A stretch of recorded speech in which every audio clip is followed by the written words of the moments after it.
Okay, तो अब हम क्लिनिकल्स देखने लगे। हमारे जेंडर सिस्टम की तकरीबन 9 है हमारे पास। नेमिंग मैंने यहाँ पे कर दी, इंपॉर्टेंट पॉइंट लिख दिया, हम उनको डिस्कस करते हैं बारी बारी। पहले हमारे पास हाइपोस्पेडियाज। हाइपोस्पेडियाज का मतलब है कि जो ओपनिंग होगी ना यूरेथ्रा की, वो पीनस से नीचे की तरफ होगी, जैसे कि आपको इस डायग्राम के अंदर नज़र आ रहा है। ठीक है, ये वाली डायग्राम, इसके अंदर आप देखिए कि इस नीचे वाली सरफेस, क्योंकि नीचे वाली सरफेस जो है वो हाइपो सरफेस है, तो हाइपोस्पेडिया जो है वो यहाँ पे यूरिथ्रल फोल्ड आपस में क्लोज होना होता है। देखिए यहाँ पे मैंने आपको बताया था ना, यहाँ पे ओपनिंग होती है, यूरिथ्रल फोल्ड जो होते हैं ना वो बाद में उन्होंने क्लोज हो जाना होता है। लेकिन अगर यूरिथ्रल फोल्ड सही से क्लोज ना हुए, हम कह दें incomplete closure of the urethral fold की वजह से हाइपोस्पेडियाज होते हैं। और उनकी लोकेशन कहाँ हो सकती है? नियर द ग्लैंस पीनस हो सकती है, शेफ्ट ऑफ द पीनस के साथ सकती है, इवन के स्क्रोटम की इंफीरियर सरफेस पर भी आ सकती है। उसके बाद आ जाते हैं हमारे पास एपिस्फेरियाज। एपिस्फेरियाज का वही मतलब है कि वेंट्रल बॉडी वाल डिफेक्ट की वजह से, जो मैं आपको पहले भी बता चुकी हूँ, इसको हम पहले भी डिस्कस कर चुके हैं हमारे ब्लेडर एक्स्ट्रोफी के अंदर, कि ब्लेडर एक्स्ट्रोफी के साथ हमें ज़्यादा नजर आता है वेंट्रल बॉडी वाल की डिफेक्ट की वजह से। तो जो ऊपर वाली सरफेस होगी ना, यहाँ पे जो है यूरेथ्रा नजर आएगा। ठीक है, उसके बाद आ जाते हैं माइक्रोपीनस। माइक्रोपीनस का मतलब है कि ओरिजिनली जितनी लेंथ कंसीडर की जाती है उससे कम साइज़ का अगर पीनस हो, उसे माइक्रोपीनस बोलते हैं। इसका काज ये है कि हाइपोगोनाडिज्म हो, यानी कि जो सेकेंडरी सेक्शुअल कैरेक्टरिस्टिक के लिए हार्मोन ज़रूरी हैं, टेस्टोस्टेरोन्स हैं, एंड्रोजेंस हैं, वो सही से डेवलप ना हो, या फिर पिट्यूटरी डिसफंक्शन की वजह से कि वहाँ से भी जो हमारे गोनेडोट्रोपिन रिलीजिंग हार्मोन है रिलीज़ होना है, तो उसकी वजह से, ये थैलेमिक डिसफंक्शन की वजह से। तो तीनों कॉज होते हैं, हाइपोगोनाडिज्म, पिट्यूटरी डिसफंक्शन और थैलेमिक डिसफंक्शन। उसके बाद आता है बायोफिट पीनस। बायोफिट पीनस जो है वो जेनिटल ट्यूबरकल के स्प्लिटिंग की वजह से होता है। जो इनिशियली एक जेनिटल ट्यूबरकल, मैंने आपको बताया था कि एक जेनिटल ट्यूबरकल यहाँ पे बनता है, तो अगर ये जेनिटल ट्यूबरकल इनिशियली स्प्लिट हो जाए तो 2 पीनस बनते हैं, जिसे हम बाइफिट पीनस बोलते हैं।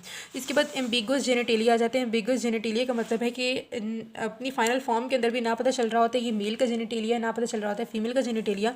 तो इसके अंदर 3 कैटेगरीज आ जाती हैं। एक XX डिसऑर्डर, यानी कि ये जो इसका कैरियोटाइप है वो तो फीमेल की तरह की है, लेकिन अपीयरेंस जो है जेनेटेलिया की वो प्रॉपर फीमेल की तरह से नहीं है। उसका कॉज में आ सकता है congenital adrenal hyperplasia. Adrenal hyperplasia को, तो जाहिर बात है एंड्रोजेंस वहाँ से ज़्यादा रिलीज़ होंगे। एंड्रोजेंस ज़्यादा रिलीज़ होने की वजह से बेशक हमारी कैरियोटाइप फीमेल जैसी होती है, लेकिन जो फिनोटाइप वो थोड़ी सी मेल जैसी और फीमेल जैसी दोनों की तरह की होती है। उसके बाद XY डिसऑर्डर में देखिए आप, यहाँ पे कैरियोटाइप मेल वाला है, लेकिन कुछ फैक्टर्स की वजह से मेल और फीमेल वाला मिक्स अपीयरेंस हमें नजर आती है। तो ये क्या मुलेरियन इनहिबिटिंग सब्सटेंस की वजह से, जिसने पैरामीजोनेफ्रिक डक्ट, तो आपको पता है कि उसको जो है रिग्रेस करना था, तो जब वो रिग्रेस नहीं होगी तो फीमेल वाले स्ट्रक्चर्स वहाँ पे बन जाएंगे, वहाँ वजाइना बन जाएगी, लेकिन बेशक मेंस्ट्रुएशन नहीं होगी, लेकिन मुलेरियन इनहिबिटिंग सब्सटेंस की वजह से हमारा पैरामीजोनेफ्रिक डक्ट रूटीन रहेगा और जो है फीमेल वाले फीचर्स बन जाएंगे कुछ। इसके अलावा यहाँ पे एंड्रोजन इनसेंसिटिविटी सिंड्रोम की वजह से भी हो सकता है। एंड्रोजन इनसेंसिटिविटी का मतलब है कि उसके रिसेप्टर्स प्रेजेंट नहीं है। एंड्रोजन के लिए रिसेप्टर प्रेजेंट नहीं है, जब रिसेप्टर नहीं होंगे तो ये सेकेंडरी सेक्सुअल कैरेक्टरिस्टिक डेवलप नहीं कर पाएंगे सही से। या फिर 5 अल्फा रिडक्टेज की डेफिशिएंसी की वजह से, आपको पता है कि जो रिडक्शन होती है टेस्टोस्टेरोन की, तो डाईहाइड्रोटेस्टोस्टेरोन में कन्वर्ट होते हैं। जब इस एंजाइम की डेफिशिएंसी होगी तो डाईहाइड्रोटेस्टोस्टेरोन में कन्वर्ट नहीं होगा। यहाँ पे मेल वाले कैरेक्टरिस्टिक तो होंगे, लेकिन उनका साइज़ जो है वो कम होगा। ठीक है, मतलब कम साइज़ के होंगे। अच्छा, उसके बाद आ जाता है XXY। ये तो शुरू से पढ़ते आ रहे हैं, इसे हम लाइन फिल्टर सिंड्रोम बोलते हैं। तो इसके अंदर ये होता है कि ये जीनोटाइप देखें XXY है, तो मिक्स तरह का जीनोटाइप है। यहाँ पे जो है मेल वाली एक्सटर्नल जेनिटेलियाज भी होते हैं और फीमेल वाले भी होते हैं, यानी कि एनलार्ज ब्रेस्ट, यानी कि गायनेकोमेस्टिका यहाँ पे आपको नज़र आता है, और वॉइस भी ज़्यादा नज़र आती है। इसके अलावा बियर्ड की ग्रोथ भी होती है। तो ये वाली चीज़ इसमें आ जाती है। इसके बाद हम देखने लगे हैं gonadal dysgenesis. Dysgenesis as you know कि प्रॉपर डेवलपमेंट नहीं हुई होती चीज़ों की। अब यहाँ पे हमारे पास 2 तरह की डिसजेनेसिस आ जाती हैं। एक XY जिसको हम बोलते हैं फीमेल यानी कि XY फीमेल गोनेडल डिसजेनेसिस, और इसका प्रॉपर नाम क्या है, इसे हम सवियर सिंड्रोम बोलते हैं। देखिए हमारे जो ये टाइप है वो कौन सी XY वाली टाइप है, यानी कि मेल वाली है, लेकिन फिर भी फीमेल जैसी अपीयरेंस आती है। इसका कॉज ये है कि जो हमारे पास Y क्रोमोसोम है उसके शॉर्ट आर्म पर SRY जीन की प्रेजेंट नहीं है, या फिर उसके अंदर म्यूटेशन हुई है। तो अगर पॉइंट म्यूटेशन हो जाए SRY जीन के अंदर तो फिर वो कोई फ़ायदा ही नहीं होता, क्योंकि जो टेस्टोस्टेरोन टेस्टीज डिटर्मिनिंग फैक्टर है वो SRY नहीं प्रोड्यूस यूज़ करना होता है। तो यहाँ पे नॉर्मल फीमेल वाली अपीयरेंस होगी, ठीक है, क्योंकि जब SRY नहीं है तो मतलब क्या सेक्स ही है ये। तो नॉर्मल फीमेल वाली अपीयरेंस होगी बचपन तक, यानी कि बिफोर प्यूबर्टी, और आफ्टर प्यूबर्टी ना मेंस्ट्रुएशन होगी और ना ही सेकेंडरी सेक्शुअल कैरेक्टरिस्टिक उस फीमेल के अंदर नज़र आएंगी हमें। बाकी फीमेल वाली अपीयरेंस का मतलब है कि जो एक्सटर्नल जेनिटेलिया है फीमेल की तरह ही होंगे और आवाज़ वगैरह वो फीमेल की तरह होती है। इसके अलावा जो एक्स नॉट सिंड्रोम, जिसको हम टर्नर सिंड्रोम भी बोलते हैं, वो भी डिसजेनेसिस में ही आ जाते हैं। यहाँ पे जो है अब देखिए एब्सेंस है, दूसरा एक्स क्रोमोसोम नहीं है, तो ना फीमेल का कर सकते हैं ना मेल का कर सकते हैं। तो इसमें ये है कि मोस्टली करेक्टरिस्टिक जो है फीमेल से रिजेंबल करते हैं। मेल वाले तो आते ही तब है जब वाई क्रोमोसोम है, तो वाई क्रोमोसोम के एब्सेंस के अंदर फीमेल वाले ही आने होते हैं। तो यहाँ पे जो है शॉर्ट स्टेचर का मतलब है कि करेक्टरिस्टिक थोड़े कम होती हैं, यानी कि हाइट भी थोड़ी कम होगी, और हाई आर्च जो पैलेट होगा, ठीक है, पैलेट की आर्च बहुत ज़्यादा आगे की तरफ बढ़ी हुई होगी, नेक भी बहुत ज़्यादा वेब्ड होगी, और चेस्ट का जो शेप है वो शील्ड टाइप होगी। शील्ड आपको पता है ना, थोड़ी आगे से उभरी हुई होती है, तो चेस्ट का साइज ही शील्ड चेस्ट होगी यहाँ पे, और इन्वर्टेड निपल होंगी। कार्डियक और रीनल अबनॉर्मेलिटीज़ भी बाद होगा जिसके साथ हमें नज़र आती हैं। उसके बाद आ जाते हैं इंग्वाइनल हर्निया। इंग्वाइनल हर्निया का क्या मतलब है, जो इंटेस्टाइनल लूप्स होते हैं वो चले जाते हैं अंदर की तरफ, ठीक है। तो डिफरेंट तरह के हर्नियाज होते हैं। यहाँ पे हमारे पास रिलेटेड कौन से इंग्वाइनल हर्निया, यहाँ पे चले मैं आपको इससे रिलेटेड एक डायग्राम दिखाती हूँ।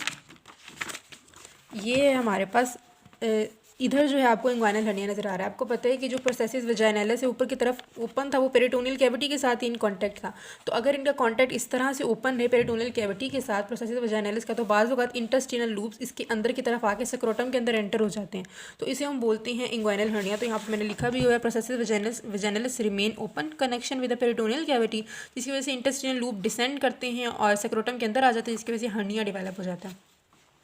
उसके बाद हमारे पास आ जाता है हाइड्रोसील। हाइड्रोसील आपको पता है नाम से ही जाहिर है कि यहाँ पे कोई सिक्रीशन हुई होगी जो कि एक सैक के अंदर जमा हुई होगी। तो यहाँ पे ये कंडीशन होती है, डायग्राम से आपको दिखाती हूँ कि जो प्रोसेसिस वजाइनलिस का कनेक्शन था ना वो कम्प्लीटली ऑब्लिटरेटेड नहीं होता, वरना अगर पूरा खुला रहे तो वहाँ से हर्निया हो जाता है। लेकिन यहाँ पे क्या ऊपर और नीचे से तो वो बंद हो जाएगा, लेकिन दरमियान से जो है ना वो अपनी सेक्रेटरी एक्टिविटी को बहाल रखेगा, जिसकी वजह से यहाँ पे फ्लूइड सेक्रेट होगा और इसे हम बोलेंगे हाइड्रोसील।